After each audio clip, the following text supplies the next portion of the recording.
মানুষ কি কেবল মাটির তৈরি একটি দেহ, নাকি সে বহন করে আসমানি এক আমানত?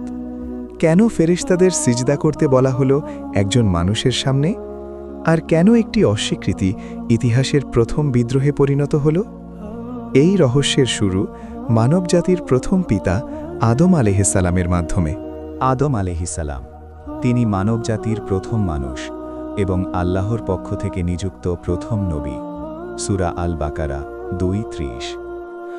আল্লাহ তাকে সৃষ্টি করেন মাটি থেকে, তারপর তার মধ্যে ফুঁকে দেন রূহ। আল্লাহ ফেরেশতাদের ঘোষণা দিলেন, তিনি পৃথিবীতে একজন প্রতিনিধি সৃষ্টি করবেন। আদম আলাইহিস সালামকে শেখানো হলো সব কিছুর নাম। সবাই সিজদা করল, কিন্তু ইবলিস অহংকার করল। আদম আলাইহিস সালাম ও হাওয়া আলাইহিস সালাম জান্নাতে বসবাস করলেন। ভুলের পর তারা ফিরে গেলেন আল্লাহর দিকে। প্রথম শিক্ষা: মানুষ ভুল করতে পারে, কিন্তু তওবা করলে আল্লাহ ক্ষমা করেন। দ্বিতীয় শিক্ষা: অহংকার ধ্বংস ডেকে আনে। তৃতীয় শিক্ষা: মানুষ সম্মানিত কিন্তু দায়িত্বশীল।